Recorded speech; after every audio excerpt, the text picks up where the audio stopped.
7 ሚሊዮን፣ 8 ሚሊዮን፣ 10 ሚሊዮን፣ 20 ሚሊዮን የገዛችሁት ተሽከርካሪ ይኖራል። በስማችሁ የተመዘገበ ሊብሬ ያለው የኔ ነው ብላችሁ የምታሽከራክሩት ድንገት መንገድ ላይ ፌዴራል ፖሊስ አቁሙት ይዘነው እንሄዳለን ሊሏችሁ እና በቁጥጥር ስር ሊውል ይችላል። አንድ መኪና አለ።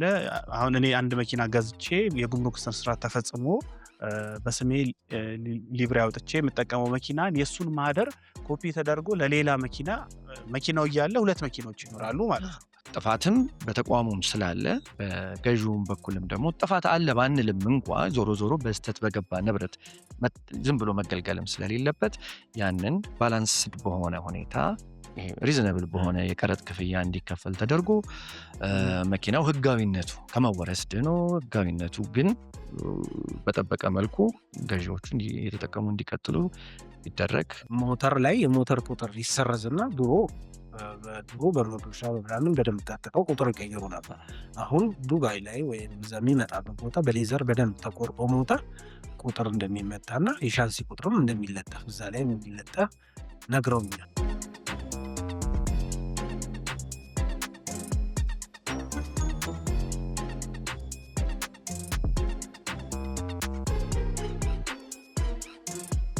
እንደምን ሰነበታችሁ ተመልካቾቻችን፣ ቤተሰቦቻችን እንደምን ከረማችሁ? መቼም ዝግጅታችንን ፖድካስታችን ሙሉ የወደዳችሁት እንደሆነ ይሰማናል። በተጨማሪ ቲክቶክ ላይ በደንብ እየታየ ነው። ቲክቶክ ላይ ከ400 በላይ ቤተሰቦች ደርሰናል። በዩቲዩብ ግን ያም ተመጣጣኝ የሆነ ቤተሰብ የለንም። ስለዚህ ያው ፕሮግራሙ መቀጠል በእናንተ እይታ ላይ የተመሰረተ ስለሆነ የቲክቶክ ቤተሰቦቻችን ወደ ዩቲዩብ እየገባችሁ ዩቲዩባችንን ሰብስክራይብ እያደረጋችሁ ፕሮግራማችን መቀጠሉ እንድታረጋግጡ እንጠይቃለን። አመሰግናለሁ። የዛሬው አርዕስታችን ቤተሰቦቻችን ምናልባት 7 ሚሊዮን፣ 8 ሚሊዮን፣ 10 ሚሊዮን፣ 20 ሚሊዮን የገዛችሁት ተሽከርካሪ ይኖራል።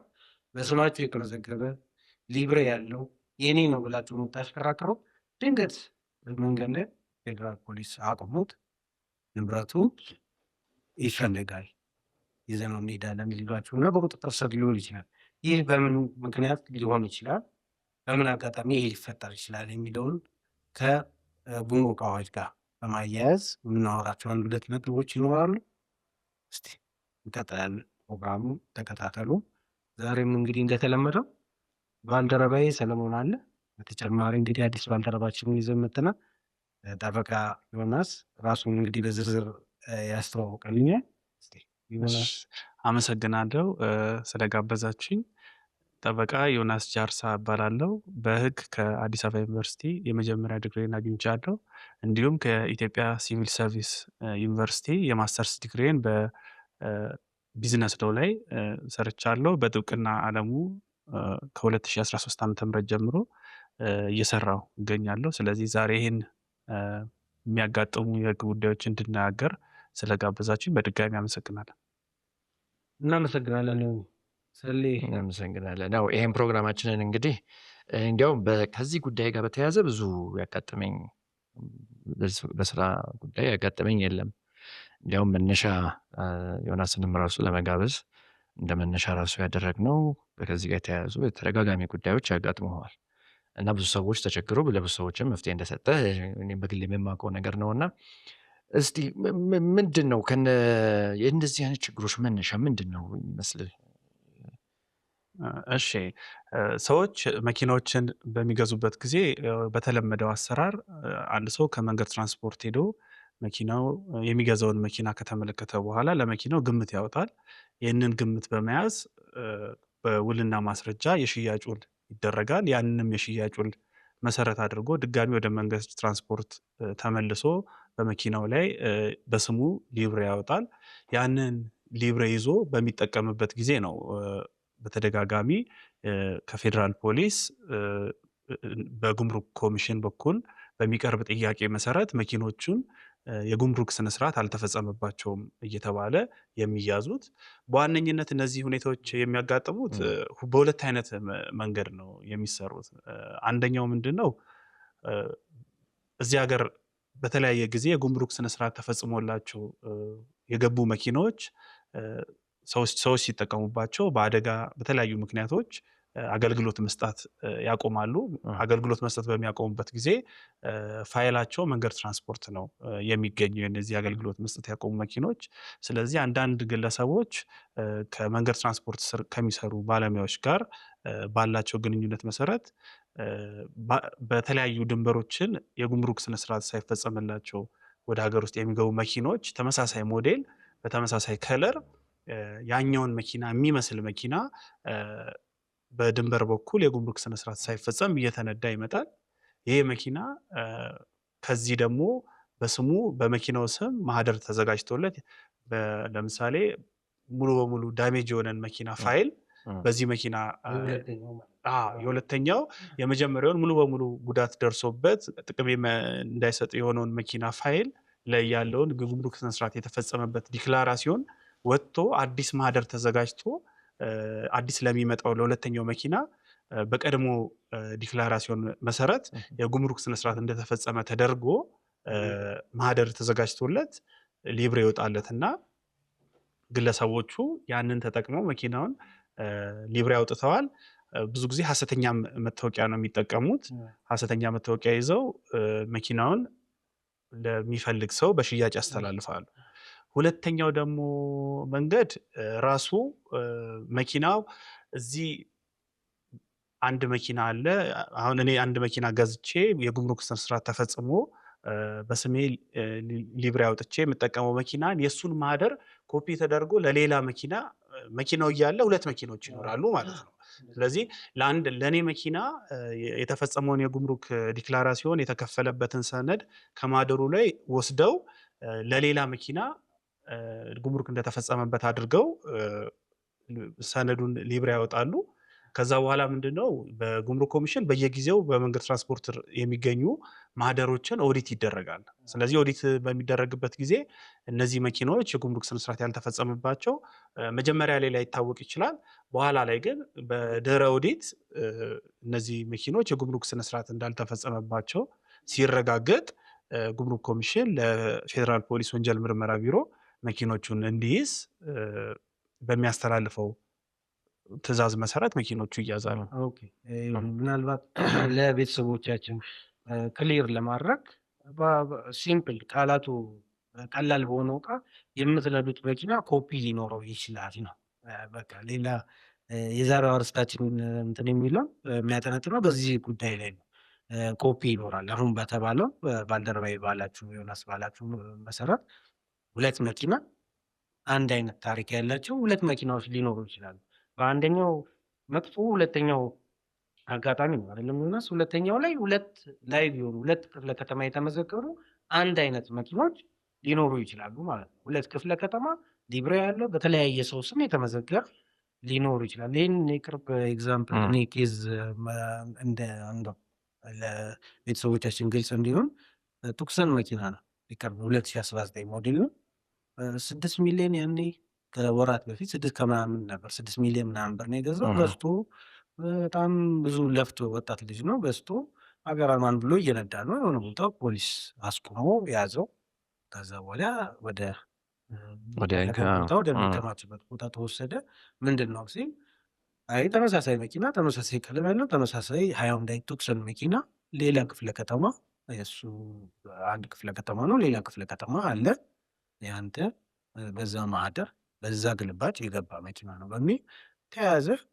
ምንም እንትን የለም። የበቃ የመወረስ ውሳኔ ነው የተወሰነበት።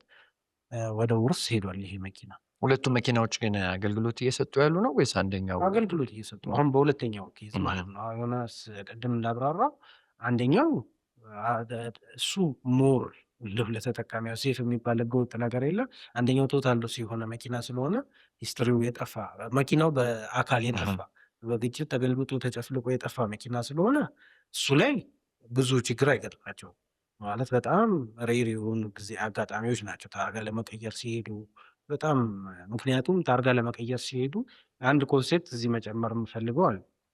የተመታ የሚባል ኮንሴፕት አለ። ብዙ ከመካኒካል ሙያ ካላቸው ሰዎች እንደምሰማው ሞተር ላይ የሞተር ቁጥር ይሰረዝና ድሮ ድሮ በመዶሻ በምናምን በደንብ ጠጥተው ቁጥር ይቀይሩ ነበር። አሁን ዱባይ ላይ ወይም እዛ የሚመጣበት ቦታ በሌዘር በደንብ ተቆርጦ ሞተር ቁጥር እንደሚመታና የሻንሲ ቁጥርም እንደሚለጠፍ እዛ ላይ እንዲለጠፍ ነግረውኛል። ምን ያህል ትክክል እንደሆነ እንግዲህ ከቤተሰቦች መሀል ከቪዲዮ ስር ማብራሪያ መስጠት ይቻላል። መካኒኮች በዚህ ሙያ ላይ ያላችሁ ሰዎች ምን እንደሚደረግ ማብራሪያ እንደውም ተጨማሪም ቪዲዮ ልሰሩበት ትችላላችሁ። በዚህ እንዴት እንደሚሰራ ማብራሪያ ሙያ ያላችሁ የምታውቁ እና እንደዛ ይደረጋል። ሁለቱም መኪና አንድ አይነት ናቸው። ቀለምም ይቀባል፣ ተመሳሳይ ቀለም እዚህ ያውቃሉ። እዚህ ያለው መኪና ምን አይነት እንደሆነ ኦልሬዲ ዳታውን ይዘው ነው የሚሄዱት እና አንድ አይነት ቀለም ቀብተው ምናምን ነው የሚመጣው። በምን እንደሚመጣ አላውቅም። ወደ ሀገር የሆነ ስታለው አሁን አብዛኛውን ጊዜ እየተነዳ የሚሉ አለ። እሱ ገጥሞኛል። እየተነዳ በኮንትሮባንድ ታርጋ ተለጥፎ ከዚህ የሚሰረቁ ታርጋዎች ምናምን ተለጥፎ ወደ ሀገር ውስጥ ይገባሉ። እንደዚህ አይነት የኮንትሮባንድ የነበረበት ሁኔታዎች ነበሩ እና በዚህ አጋጣሚ ይሄ የመያዝ ሁኔታ ይፈጠራል። እኛ እንግዲህ አሁን ዛሬ በዚህ ፕሮግራም ማውራት የፈለግነው እንግዲህ እንዳወራነው እንደተዘጋጀነው ለቤተሰቦቻችን አትሊስት ያለበት ሳይሆን የገባበት ሳይሆን ወደ እዚህ አይነት ትራንዛክሽን በተለይ ትልልቅ ብር አውጥተው መኪኖች የሚገዙ ሰዎች ምን ማድረግ ይችላሉ? ምን አይነት ጥንቃቄ መውሰድ ይችላሉ? ምንስ መደረግ አለበት? ማለት ሊበቃ ይገባል። እንደዚህ አይነት ህገወጥ ድርጊት ሰዎች እንዳልኩ አሁን የወጣት ልጅ ለፍቶ 7 ሚሊዮን 6 ከምናምን ለደላላ ምናምን የከፈለውን ስታስብ ወደ 7 ሚሊዮን ብር ሴቭ ለማድረግ ቴክስ ታይም ወጣት ለፍቶ ኢነርጂ ቢኖረውም ያው የሆነ ነገር ቀስ በል ሊሰምር ይችላል እና ይሄንን ከማድረጋችሁ በፊት ምን መደረግ አለበት? ባለው በመንግስት ሳይ ደግሞ አትሊስት እኛ ያበታየን ማለት ነው። ሌላ መፍትሄዎች ሊታዩ ይችላሉ ለሌሎች ባለሙያዎች። እኛ በታየን ደረጃ ግን ምን መፍትሄ ሀሳብ መስጠት እንችላለን የሚለውን ለማውራት ግን ይሄ ነገር መዝገብ ላይ ሊታወቅ ይችላል። በምዝገባ ሄደው ሊብሬ ሲያጣራ ሊያቀርብ የሚችልበት ሁኔታ አለ። አሁን ዋናው ችግር አንድ ሰው መኪና በሚገዛበት ጊዜ ምን አይነት ሂደቶችን ይከተላል የሚለው ላይ ነው። እስካሁን የነበረው አሰራር ሰዎች መኪና በሚገዙበት ጊዜ የሚያጣሩት ከመንገድ ትራንስፖርት ነው።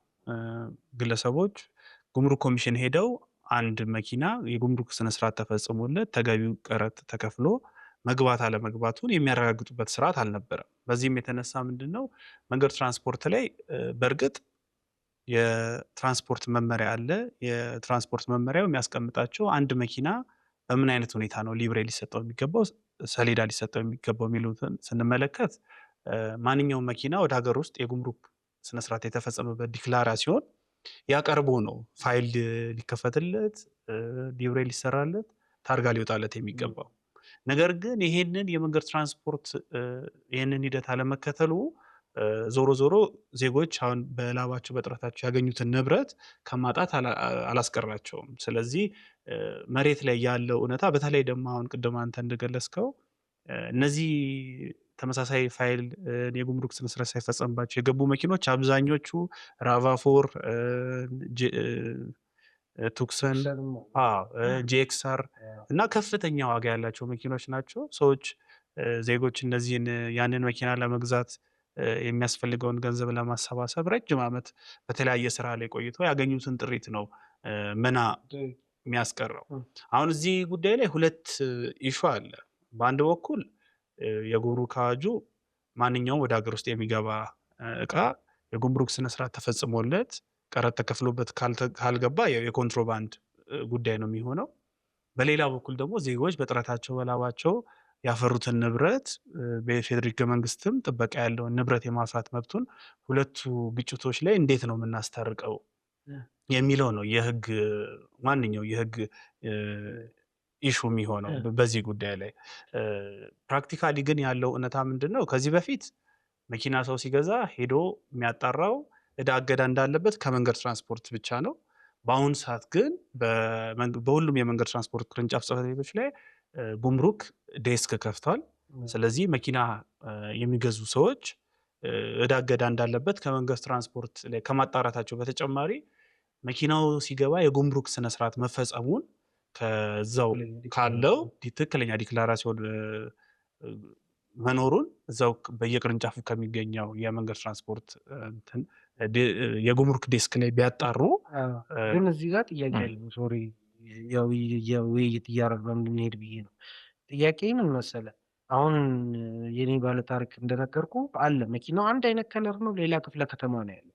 የጉምሩኩንም ሲያጣራ ዲክለራሲዮኑም ትክክል ነው። ምክንያቱም ያ ራሱ መኪናው የሌላ ቦታ ያለው ማለት ነው። ይሄ ያድነዋል? ተጨማሪ ወደ ሁለተኛው ሶሉሽን ስናወራበት ወደ ነበረው አይወስደንም? ይሄ ክሊር ያደርጋቸዋል ብለህ ታስባለህ? ምናልባት ጉምሩኩን ብቻ ቼክ ማድረግ ዲክለራሲዮኑ እንዳልከው ኮፒ ነው፣ ምንም ልዩነት የለውም። ሁለቱም አንድ አይነት ነው። ዲክለራሲዮን በጣም ለብዙ መኪና አንዳንድ ጊዜ ይመጣል።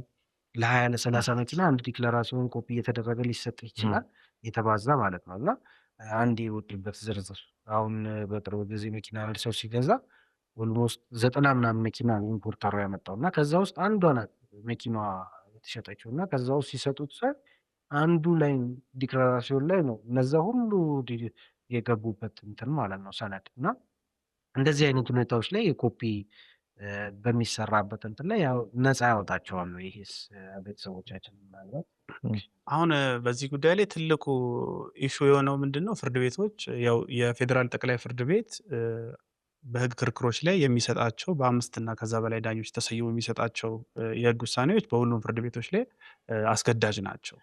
በዚህ ጉዳይ ላይ በቅጽ 25 ላይ በታተመ የሰበር ውሳኔ የሰጠው የያዘው የህግ አቋም አለ። ይህም አቋም ምንድነው? ማንኛውም መኪና ሰው በምንም አይነት ሁኔታ ቢገዛው በቅን ልቦና መንገድ ትራንስፖርት ሄዶ አጣርቶ መኪናው ትክክለኛ ነው ብሎ አምኖ ቢገዛ ራሱ የጉምሩክ ኮሚሽን ወደ ሀገር ውስጥ የሚገቡ እቃዎች ላይ ቀረጥ የማስከፈል መብቱ በሰውየው ማንነት ላይ ሳይሆን ንብረቱን ነው የሚከተለው። ስለዚህ በምንም አይነት መንገድ ያ መኪና በቅን ልቦና እንኳን ትክክለኛ መኪና ነው ብለን አምነን ብንገዛ እንኳን የጉምሩክ ቀረጡን ከመክፈል ነፃ እንደማንሆን የሰበር ሰሚ ችሎቱ የህግ ትርጉም ሰጥቶበታል። ስለዚህ አሁን የምናደርጋቸው አሁን ቅድም የገለጽኩት ዞሮ ምንድነው ዜጎች የሚደርስባቸውን ጉዳት በተቻለ አቅም ለመቀነስ ጥረት ማድረግ አለባቸው። ከዚህ ቀደም የነበሩት ሂደቶች በተግባር አሰራር ስላልነበረ ሰበር ሰሚ ችሎቱ የህግ ትርጉም ሲሰጥ መሰረት ያደረገው ከጉምሩክ ኮሚሽን ትክክለኛ ያጣሩ ሰዎችን ተመሳሳይ ጉዳይ አይደለም። ማለት በፊት የነበረው ከመንገድ ትራንስፖርት እንጂ ከጉምሩክ ኮሚሽን ስለማይጣራ ምናልባት አሁን ይሄንን ተገቢውን ጥረት ማድረጋቸውና ራሱ ጉምሩክ ኮሚሽን ደግሞ መኪናው ስነስርዓትን ፈጽሟል ብሎ ማረጋገጫ እየሰጠ በኋላ ላይ አልፈጸመም ቢል ከራሱ ስህተት ተጠቃሚ ሊሆን የማይችልም በመሆኑ ወደፊት ወደ ክርክር ይኖራል ብዬ አስባለሁ። ተጨማሪ አሁን በዚህ እንትን ላይ ይሄ አንድ መፍትሄ እንደ አንድ መፍትሄ ይዘ ነው አሁን የተለመደ ትሬንድ እየሆነ የመጣ ነገር ጥሩ ነገር አለ። አዲስ መኪናም ሰው ሲገዛ ማስፈተሽ፣ አዲስ መኪናም ማለት ነው። አዲስ መኪናም ሲገዙ የሚገዙት ሰነድ ላይ ያለው ነገር መኪና መሆኑን ማለት ነው። መኪኖች አሁን ባለው ገበያ ላይ ተቀብተው የመጡ መኪኖች የገጠሟቸው ሰዎች አሉ ከደንበኞቻችን ማለት ነው። ሲፈተሽ መኪና የተስማሙበት መኪና 00 ተብሎ የቆመ መኪና ማለት ነው። ቀለም ተቀብቶ የመጣ ተነካክቶ ተስተካክሎ የመጣ ቴክኒካል እንትኖች ያው በዚህም ሀሳብ ላይ በነገራችን ላይ ያው ኃላፊነቱን ለቴክኒክ ባለሙያዎች የማብራራቱን እንወስዳለን፣ ማረሙንም እንሰጣለን እንደዛው።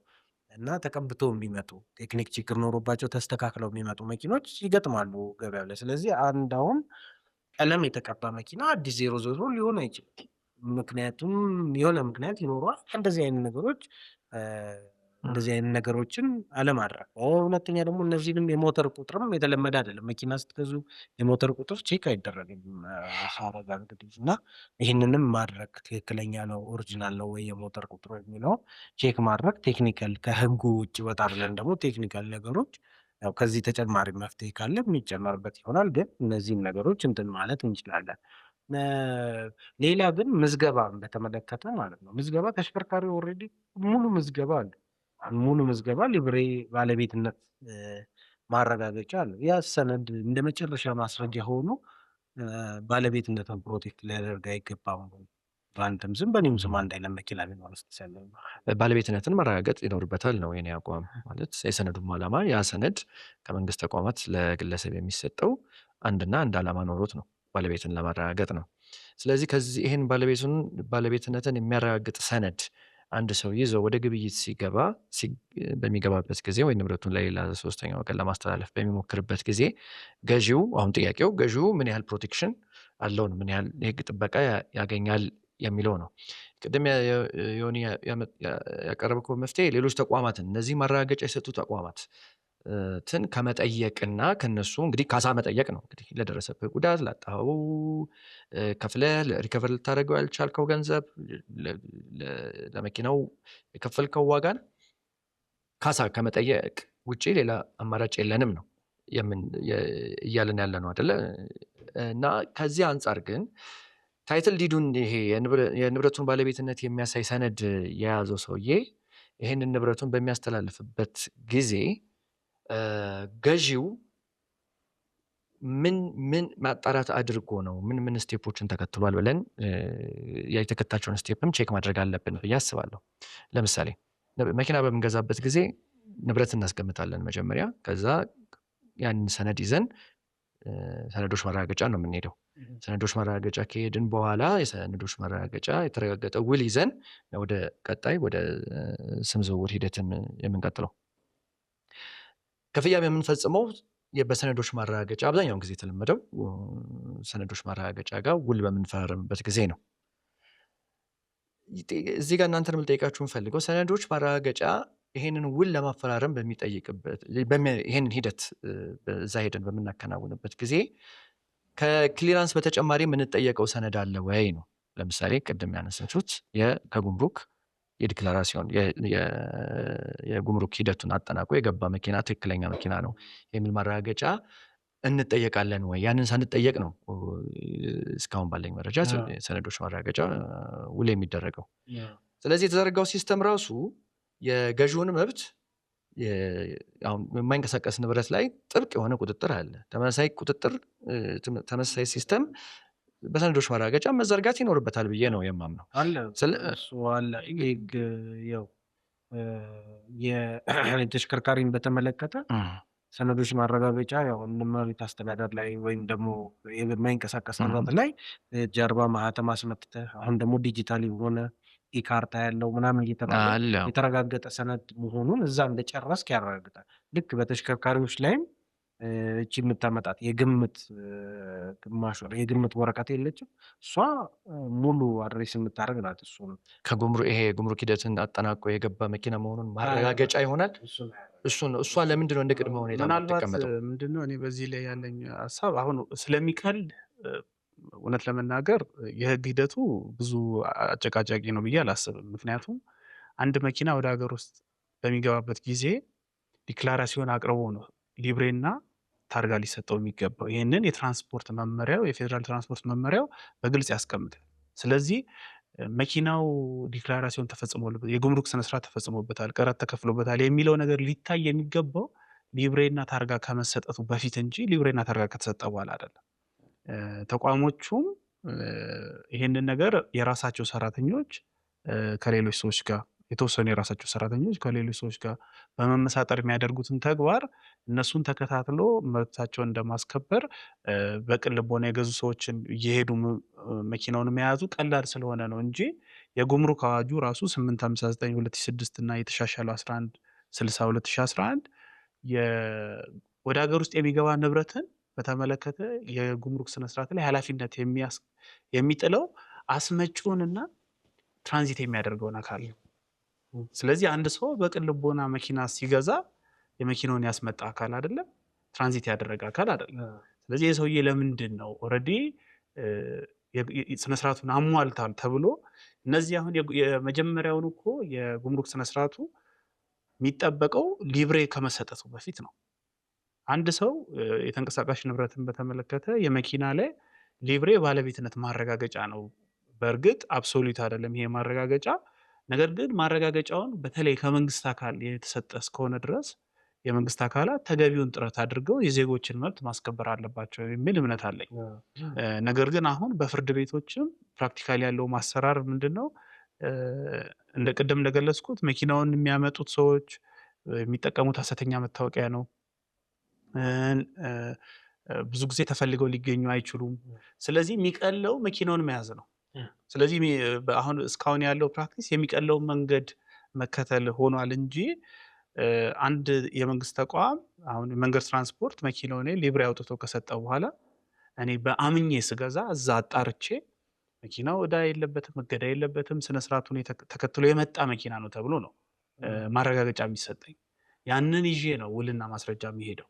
ከዛ በኋላ የሽያጭ ውል ፈጽሜ በስሜ ሊብሬ ካወጣሁኝ በኋላ ሙሉ በሙሉ የመኪናው መብት ወደ እኔ ተላልፏል። ይሄን መብት ደግሞ ህገ መንግስታችን የንብረት አንድ ሰው በላቡ በጥረቱ የሚያገኘውን የሚያፈራውን ንብረት ጥበቃ ይሰጣል።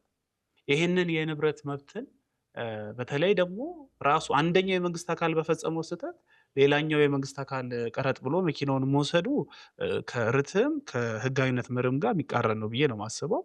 በተለይ ዜጎች የህግ ስርዓት ላይ እምነት የሚኖራቸው መንግስት ላይ እምነት የሚኖራቸው ኮንሲስተንት ሲሆን ነው።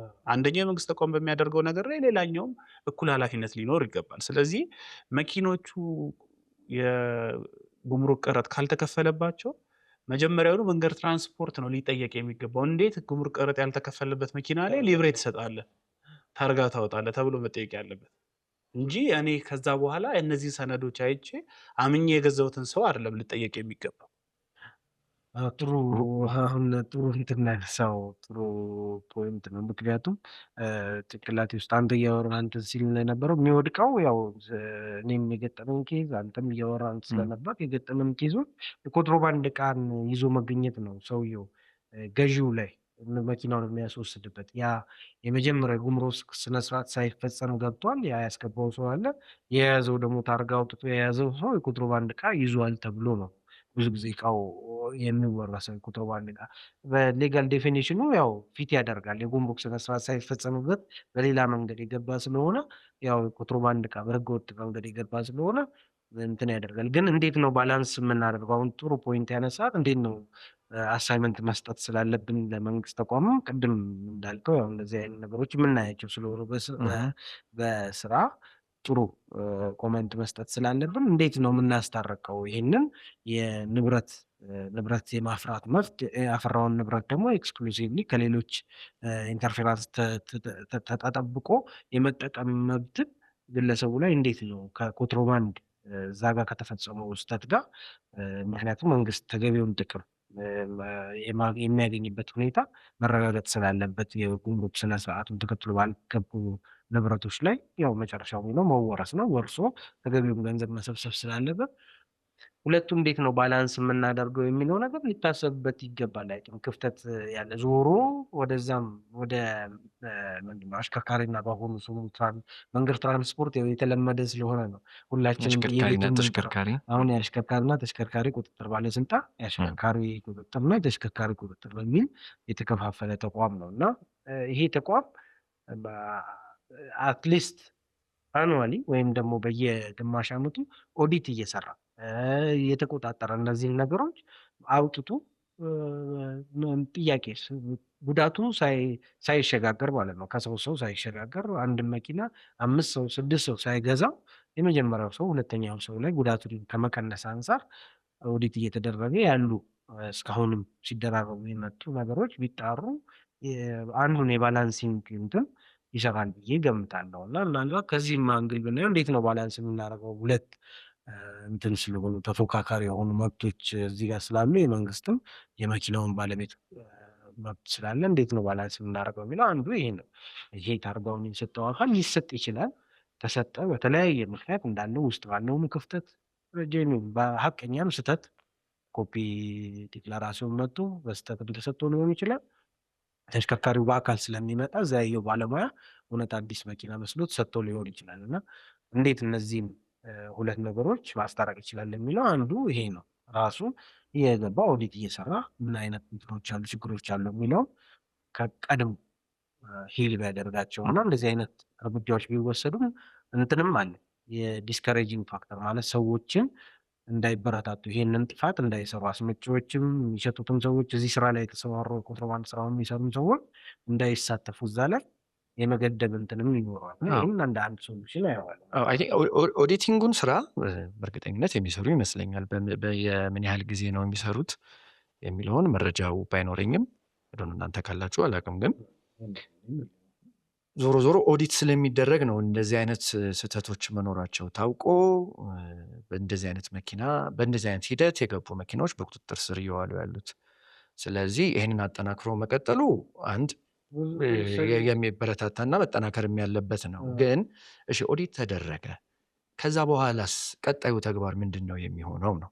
ለምሳሌ በኦዲቲንግ ሂደት ጊዜ ችግር ያለበት መኪና ሲገኝ ኦልሬዲ ያ መኪና ለሌላ ሶስተኛ ወገን ተላልፎ ሶስት አራተኛ ተላልፎ ሊሆን ይችላል። ሜቢ ደግሞ በእድልም ደግሞ ገና ያልተላለፈ መጀመሪያ ይሄንን ሰነዱን ያሰራው ሰውዬ እጅ ላይ ሆኖ ሊገኝ ይችላል።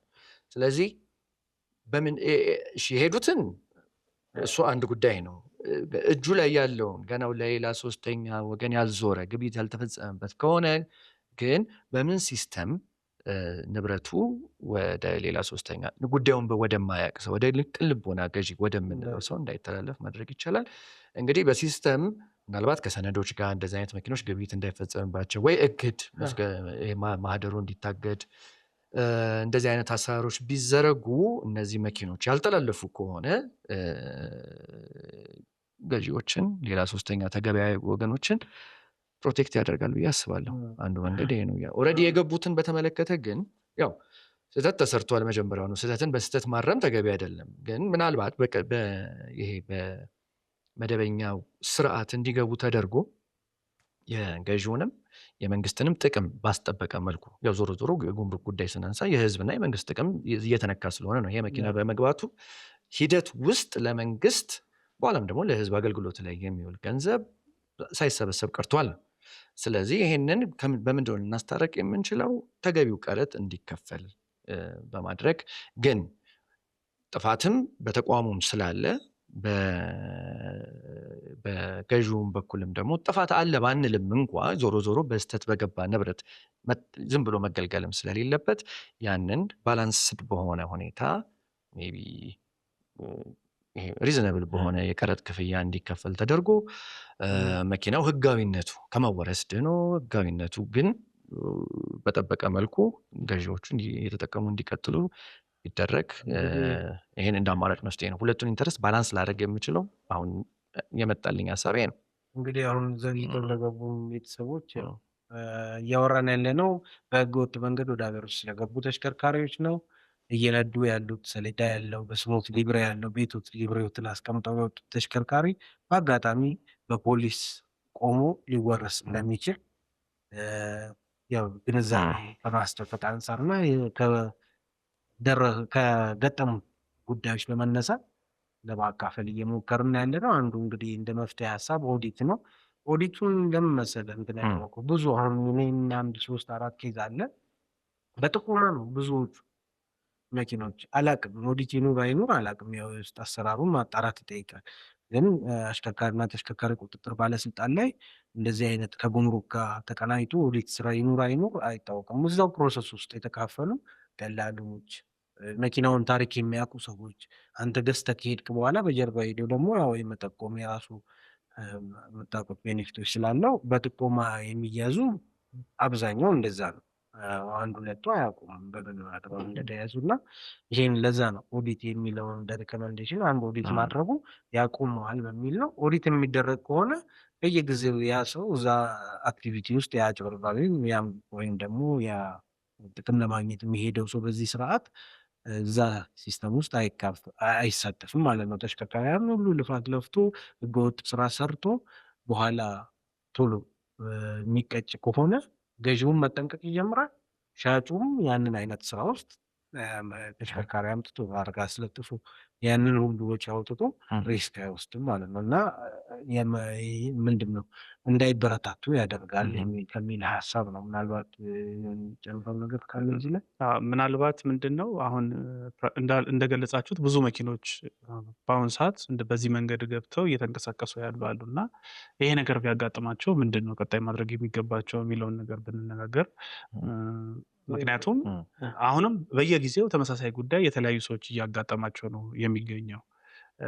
ስለዚህ መኪናው ምንገዛ ሰዎች በመጀመሪያ አሁን ቢያንስ ከዚህ ቀደም የተሻለው በመንገድ ትራንስፖርት ላይ የጉምሩክ ዴስክ አለ። ማንኛውም ሰው መኪና ከመግዛቱ በፊት ግምት መውሰድ ብቻ ሳይሆን መኪናው የጉምሩክ ስነ ስርዓት ተፈጽሞበታል ወይ የሚለውን ከዛ ዴስክ ላይ ቢያጣራ አንደኛው ሳይፈጠር ይህ ችግር ሳይፈጠር ለመቀነስ አንደኛው መንገድ ነው። ይቅርታ እሱ ካላቋርጥህና ሰነድ ይሰጣል። ይኸውን የጉምሩክ ዴስኩ ማረጋገጫ ይሰጣል። ዲክላራሲዮኑ አጠናቆ የገባ ነው የሚል ማረጋገጫ ይሰጣል። አንድ ሂደት አሁን በቅርቡ ነው የተጀመረው። በቅርቡ ተጀምሯል። ስም ስታዙ አንድ የጉምሩክ እንትን አለ አጣርቶ እሱ ካላሳለፈው ወደ ቀጣይ ሂደት አትሄድም። በግለሰብ ደረጃ እስቲ በግለሰብ አሁን ለምሳሌ እኔ ልገዛ ሄድኩና ጉምሩክ ሄጄ ባጣራ አይ ቲንክ የሁለት ቤኔፊት የጥቆማም የምንም አይነት የግሌም ጥቅም ነው የሚሆነው። ጥቆማም ቤኔፊት ይሆናል። አንድ ታሪክ መኪናውን ሄደ ታሪኩን ጉምሩክ ይሄንን የማጣራት እድል ይኖራል ኮሚሽን ላይ። እውነት ለመናገር ፕራክቲካሊ ሞክሮት የሚያውቅ ሰው የለም በዚህኛው መንገድ። ነገር ግን ምንድነው በተደጋጋሚ ፍርድ ቤቶች ላይ በዚህ ጉዳይ ላይ ክርክር ስናደርግ ከጉምሩክ በኩል የሚቀርበው መከራከሪያ እኛ በማንኛውም ጊዜ ማንኛውም ሰው መጥቶ ይሄ ንብረት የጉምሩክ ስነስርዓት ተፈጽሞበታል ብሎ መረጃ ቢጠይቅ ለመስጠት ፍቃደኛ ነን የሚል መከራከሪያ ያነሳሉ። ስለዚህ እንደዚህ አይነት አሰራር በእርግጥ በተጨባጭ ካለ ሄዶ ማጣራቱ የበለጠ መኪናውን ለሚገዛው ሰው በኋላ ላይ የቅን ልቦና መሆኑን የበለጠ የሚያሳይ ነው የሚሆነው። ምክንያቱም ከጉምሩክ ጭምር መኪና የጉምሩክ ስነስርዓት መፈጸሙን አረጋግጫለሁ ብሎ ተጨባጭ ማስረጃ ለማቅረብ ስለሚያስችለው አንደኛው መንገድ ይሄ ነው። ነገር ግን ይሄ ደግሞ መንገድ ሁል ጊዜ ኦልሬዲ የገዙ ሰዎች አሉና ለእነሱ ሊሰራ አይችልም። ፕራክቲካሊ መኪናችንን እየነዳን እየተጠቀምን እያለ ይሄ ነገር ቢያጋጥመን ምን አይነት መፍትሄ ወይም ምን አይነት ሂደቶችን ልንከተል እንችላለን የሚለውን በተመለከተ ደግሞ ምንድነው መኪናውን ከያዙት በኋላ የውርስ ውሳኔ ነው የሚሰጡት። የውርስ ውሳኔ በጉምሩክ አዋጁና በፌዴራል ታክስ አስተዳደር አዋጁ መሰረት የውርስ ውሳኔ በተሰጠበት ጊዜ ላይ ቅሬታ የማቅረቢያ የጊዜ ገደብ የተቀመጠ አለ። ቅሬታ ሰሚ በየቅርንጫፍ ጽሕፈት ቤቶቹ ላይ የጉምሩክ ኮሚሽን ቅሬታ ሰሚ ቅርንጫፍ ጽሕፈት ቤቶች ላይ አለ። ለዛ ቅሬታ ሰሚ በ30 ቀን ውስጥ ቅሬታ ማቅረብ ግዴታ ነው። በዛ 30 ቀን ውስጥ ቅሬታ ካላቀረበን የውርስ ውሳኔው እንደተቀበልን ነው የሚቆጠረው። ስለዚህ ምንድነው ከዚህ በፊት የነበረው አሁን በእርግጥ ክርክሮች በተደረጉ ቁጥር የፍርድ ቤቶቹም በዚህ ጉዳይ ላይ ያላቸው አቋም ተቀይሯል። ለምሳሌ ከዚህ በፊት ቀጥታ መኪና የጉምሩክ ስነስርዓት ካልተፈጸመበት ውርስ ነበር የሚደረገው። አሁን ቅድም እንደገለጽኩት የሰበር ሰሚ ችሎቱ በቅጽ 25 ላይ የሰጠው የህግ ትርጉም ቀረጥ እንዲከፈል እንጂ መኪናው ቅን ልቦና ገዢ ከሆነ ቀረጥ እንዲከፈል በወቅቱ መኪናው ሲገባ በነበረበት ጊዜ ሊከፈል የሚገባውን የመኪናውን ቀረጥ እንዲከፈል እንጂ መኪናው ውርስ እንዲሆን አይደለም። ስለዚህ አትሊስት ያው ከብዙ ጉዳት የጉዳት መጠንን መቀነስ የሚሻል ስለሆነ መኪናው ከተያዘባቸውና የውርስ ውሳኔ ከተሰጣቸው ወዲያውኑ ባለሙያዎችን ኮንሰልት አድርገው የህግ ባለሙያዎቻቸውን አማክረው ለቅርንጫፍ ጽሕፈት ቤቱ የውርስ ውሳኔው ላይ ቅን ልቦና ገዢ መሆናቸውን የሚያሳዩ ሰነዶችን ይዘው ይሄን የውርስ ውሳኔ ተቃውመው አቤቱታ ማቅረብ ይኖርባቸዋል። ባይዘው እንትን አድርገን ሁሉም ተመልካች እንግዲህ ይሄንን ጉዳይኛ ቀለል አድርገን ሀሳቡን በስራ አጋጣሚ ስለሚገጥመን ለማካፈል እንጂ በጣም ብዙ መኪና ነው ከተማችን ላይ። አንድ ጊዜ እንደውም መመሪያውም እስከ መውጣት ደርሷል። በሞተር በፋብሪካቸው ሞተር ያልገቡ ወደ ኢትዮጵያ ሲገቡ የፋብሪካቸው ሞተር ላያቸው ላይ የሌለ በፋብሪካቸው ሞተር ቀረጥ ወደኋላ ተመልሰው ተጨማሪ ቀረጥ እንዲከፍሉ ያው ስም መጥራት አይፈልግም። የተወሰነ ግሩፕ ኦፍ መኪና ሲሲያቸው ተቀንሶ የሚመጡ አሉ። ሲሲ ሲቀነስ ሞተር ነው የሚቀየረው በሚል የሆነ ጭቅጭቅ የተፈጠረበት ጊዜ ሁሉ ነበረ። ያንን ሞተር በፋብሪካው ኦሪጂናል ሞተር ነው ማሰብ ያለብን።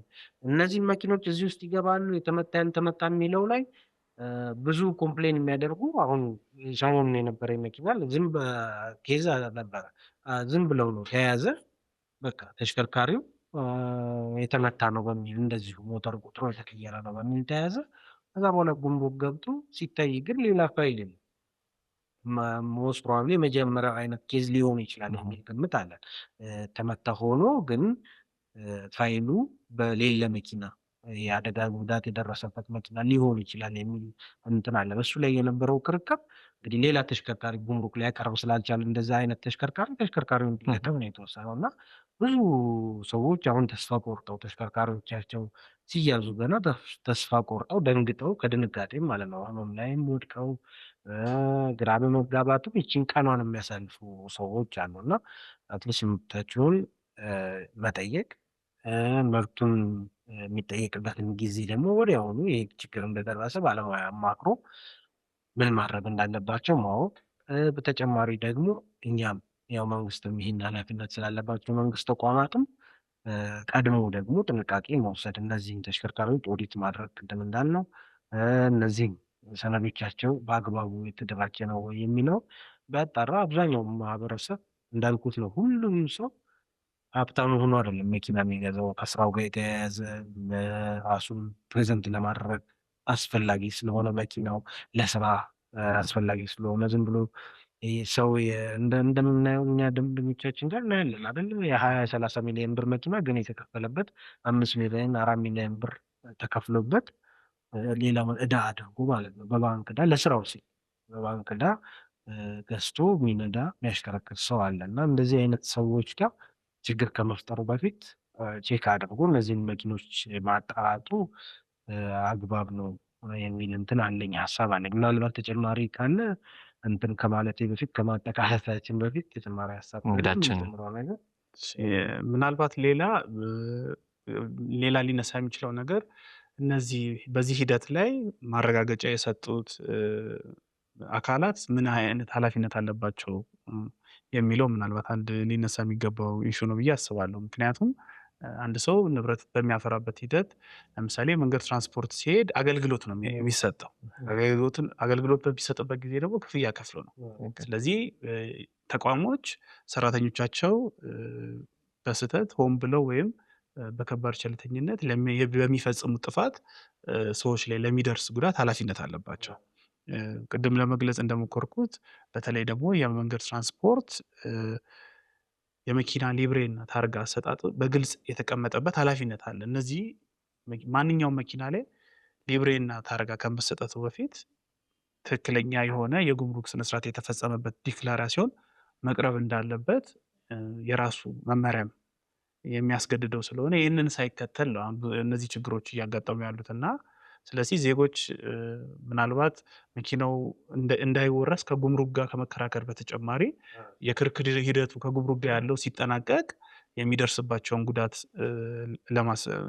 ለማስመለስ በመንገድ ትራንስፖርት ላይ በዚህ ሂደት ላይ የተሳተፉ ምናልባት አሁን ቅድም ስታነሳ ኢቭን መኪና ከሚፈትሸው ተቋም ጀምሮ የተለያየ የህግ ኃላፊነት ሊኖርባቸው ይችላል። ምክንያቱም በክፍያ አገልግሎት የሚሰጡ ስለሆነ ለምሳሌ እኔ አሁን አንድ ያጋጠመኝ እንትን ላይ የመኪናው ኮድ እና እንደዚህ በተመሳሳይ በሐሰተኛ ሰነድ የገባ መኪና ላይ የመኪናው ኮድ ሻንሲ ቁጥሩ ተቀይሯል። የተቀየረው በግልጽ ማለት አንደኛ እንደ ባለሙያ ያልሆነ ሰው በማይረዳው ነገር ግን ባለሙያ የሆነ ሰው አይቶ በሚያውቀው ሁኔታ ነው የተቀየረው። ይሄንን ግን መኪናውን ለመግዛት ደንበኛ በሚሄድበት ጊዜ ሲያስፈትሽ ይሄ ከተማ ውስጥ ይሄን አገልግሎት የሚሰጠው አንደኛው ተቋም ላይ መኪናው ትክክለኛ መኪና እንደሆነ የሻንሲ ቁጥሩ እንዳልተቀየረ ተደርጎ ነው ማረጋገጫ የተሰጠው። ያንንም አምኖ ነው ወደ ግብይት የሄደው። ስለዚህ ኢቭን መኪና ግብይት በሚፈጸምበት ጊዜ ይህንን ስራ ከሚሰሩት ጊዜ ሰዎች ጀምሮ ተቋሞቹም በህግ ፊት ኃላፊነት ሊኖርባቸው ስለሚችሉ ሁሉም ተገቢውን ጥንቃቄ ቴንኪው ተጨማሪ በዚህ ጋር አሁን ማንሳት የምፈልገው እኔም ላይ ፐርሰናሊ የደረሰ ነገር ማንሳት እፈልጋለሁ። ተሽከርካሪ ስማቸው አሁን ታዋቂ ሆኖ አሰልፈው የሚፈትሹ ገራዦች አሉ። በቅርብ ጊዜ ሞተር ተፈታ የተበላሸ ተፈቶ አዲስ የተገጠመ ተሽከርካሪው ልገዛው ነበር ደንበኛነት 22 መኪና ነው አዲስ መኪና ነው ተብሎ የወሰደችው በቃ አስገባ በዚህ ገባ በዛ ወጣ ነዳው ቆንጆ መኪና ነው ውሰጂው ተባለች። 4000 ብር ነው ሰርቪስ አገልግሎት የሚያስከፍለው ያ ተቋም። ከዛ በኋላ ተጠራጠርኩ አለች። ተጠራጥሬ በቃ እዚህ ጋር ሲያጣድፉኝ ፈርሜ ቀብድ ክፈይ ምናምን ቆንጆ መኪና ነው ብሏል። ይሄኛው ኮምፒውተር ፕሪንት አድርጎ ብዙ ነገር አለ ግራ የሚያጋቡት ነገር አለ አውጥቶ ሰጣት። ተጠራጠርኩ። ዝም ብዬ ደስ አላለኝም። በቃ የኔም መካኒክ እኔ የማውቀው ጋራዥ ደግሞ ይሄ በስም ስለሆነ በዝና ነው የሄደችው፣ ያው ታዋቂ ስለሆነ እና እዛ ሄዳ እኔ ወስደዋለሁ እኔ ጋር ወስደዋለሁ አለች። ወስዳ ስትወስደው ሞተሩ ተፈቶ የሞተር ፓርት የሚቀየር አለ። በሙቀት ተሰንጥቆ ሞተሩ ተፈቶ የተገጠመ ነው ልከፍልበት የነበረው። ስለዚህ ምን ማለት ፈልጌ እነዚህም ሰዎች ኃላፊነት አለባቸው። እኔም ላይ እንደዚሁ መኪና ከዚህ በፊት በጣም ረዥም ጊዜ እንደዚሁ አይነት ሞተር የተቀየረ መኪና ጥሩ ነው ብሎ አጋጣሚ ሆኖ ደግሞ ተመሳሳይ መካኒክ እሷም ሄደችበት እንደዚህ እኔም ገጥሞኛል ብለን አውርተን እንትን አደረግን። በዝና ብቻ ሳይሆን አክቹዋሊ ሙያው ብቃት ያላቸው ደንበኞች የሆኑ ሰዎች ከዛ በኋላ ደግሞ እነሱ የሚሰሩት ሰዎች ላያቢሊቲ ሊኖርባቸው ይገባል። መውሰድ ያለበት እንደዚህ አይነት ቦታ ነው። ግን የሆነ እንዳለው ማከፋፈልም ኃላፊነትን ማከፋፈልም የሚቻልበት አግባብ ይኖራል። በኋላ መኪናው ቶታሊ የሚወረስ ከሆነ የምጠይቃቸው አካላት ይኖራል። ድረስብህ ጉዳት ወደሚለው ነው። ያው ለሁሉም መጀመሪያ ግን ዞሮ ዞሮ ገዢው ምንም ቢሆን ዋና ኃላፊነት ያለበት እሱ ነው። ይሄንን ሁሉ አሁን ያወራነውን አማራጮች ለመጠቀም መጀመሪያ አስቀድሞ ከፍተኛ ጥንቃቄ አድርጎ ነው ንብረቱን መግዛት ያለበት። ከነዚህ ከጠቀስናቸው ተቋማት ተገቢውን ማጣሪያ አድርጎ ነው ግብይቱን ከፈጸመ ነው እንደ እነዚህ ተቋማት ላይ መብት አለኝ ብሎ ራሱ በኋላ ክሌም ሊያነሳ የሚችለው። ስለዚህ ጥንቃቄ ከራስ ነው የሚጀምረው። ከዛ የራሳችንን ተወተን ነው ተቋማቱን ልንጠይቅ የምንችለው። ይሄ ሊሰመርበት ይገባል። እንግዲህ ቤተሰቦቻችን ዛሬውን አንጨርስም። በነገራችን ላይ የሚቀጥለው ሳምንት የተሽከርካሪ ባለቤቶች ላይ የምንሰጠው መረጃ ይጨምራል። ጭንቀት ሊጨምር ይችላል።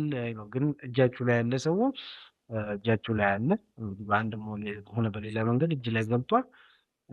የህግ ከለላ ወይም ደግሞ የህግ እንዴት ነው ማማከር እና መፍትሄ ማግኘቱ ያው ጥሩ ነው የሚሆነው። ነገር ግን አሁን ይሄ ዓላማው ማስተማርም ስለሆነ ፕሮግራማችን ሌሎች ደግሞ ለገዙ ያሰባችሁ ሰዎች ጥንቃቄ እንድትወስዱ ነው። ቀጣይም ፕሮግራም ኔክስት ዊክም ይኖረናል። በቀጣይ ሳምንትም እንደዚሁ ተሽከርካሪ ላይ ከተሽከርካሪ ባለቤትነት ጋር በተያያዘ የምናቀርበው አሁን የተለመደ ከተማው ላይ የተለመደ አሰራር በተመለከተ የምናቀርበው ኢሹ አለ ከህግ ጋር የተያያዘ። እንግዲህ በተከታተሉ ፖድካስታችንን እንደቀደም እንዳልኩት ነው ዩቲዩብ ላይ እየገባችሁ ሰብስክራይብ ማድረጋችሁን ቀጥሉ። አካታችን ፕሮግራሙ ቀጣይ እንግዲህ በሰብስክሪፕሽን የሚወሰን ይሆናል። ስለዚህ መልካም ሳምንት። በቀጣይ ፕሮግራም እስከምንገናኝ እናመሰግናለን ስለተከታተላችሁ። እናመሰግናለን።